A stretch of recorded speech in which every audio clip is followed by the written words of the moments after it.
Сәлеметсіздер ма оқушылар? Мен Жұматай Мөлдір Кәдірхан-қазы, Шу қаласы Төле би атындағы орта мектептің қазақ тілі мен әдебиет пәнінің мұғалімімін.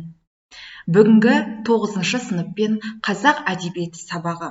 Бүгінгі ашық сабағымыздың тақырыбы Бейімбет Майлин «Шұғаның белгісі» шығармасы.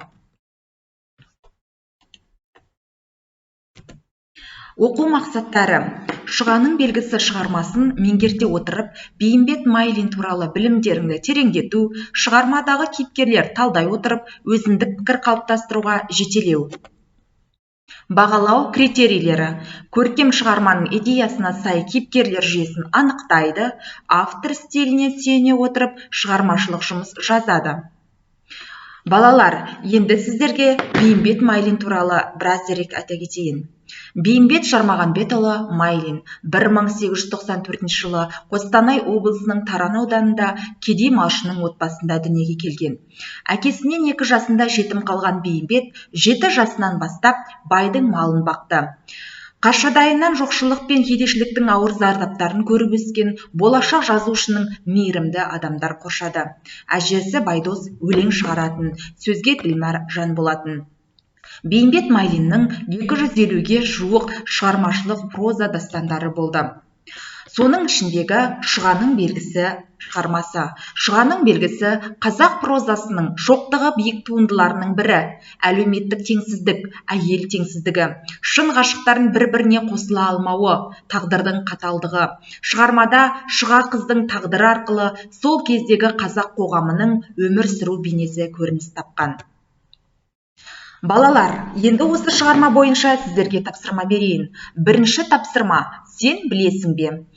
Дескриптор шығарма кейіпкерлерін табады, кейіпкерлерді кестеге топтастырады. Өзіңді тексер. Шығарма кейіпкерлері: Күлзипа, Зәйкүл, Есімбек, Әбдірахман, Айнабай, Шұға. Екінші тапсырма: кейіпкер әдісі. Дескриптор шығармадан кейіпкерлер табады, кейіпкерге талдау жасайды, талдау нәтижесін кестеге орналастырады. Өзіңді тексер. Кейіпкерлер: Шұға, жас мөлшері 15-16 жас, мінезі аққұба, талдырмаш, қолаң шаш, көзі қап-қара, портрет нәзік, салмақты, мейірімді. Әбдірахман, жас мөлшері 18-19 жас, мінезі қара-торы, сымбатты, портрет адал, уәдеге берік, батыл, зерек жігіт. Айнабай, 50-55 жас, мінезі қызыл көз, шоқша сақал, қара-торы, портрет айлакер, қу.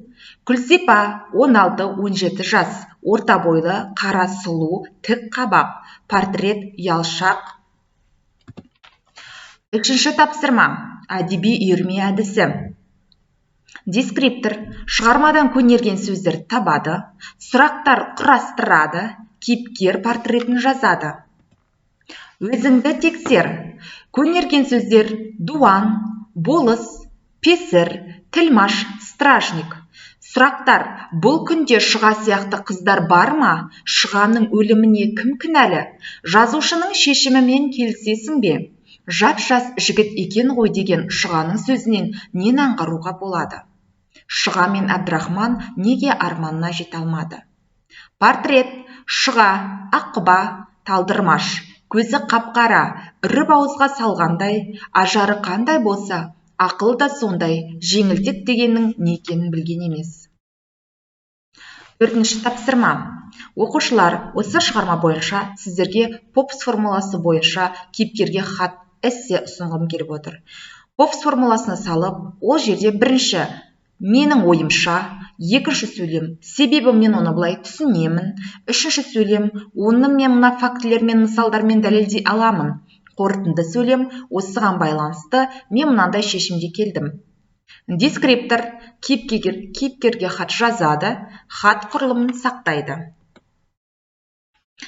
Балалар, бүгінгі шығарманы оқи отырып, қорытындыны айтайық. Қорытындыда сіз білдіңіз: шығармадағы кейіпкер бейнесін талдай білуді, сіз меңгердіңіз: көркем шығарманың идеясына сай кейіпкерлер жүйесін анықтауды. Бүгінгі сабағымыз осымен тамам. Назарларыңызға рахмет. Сау болыңыздар.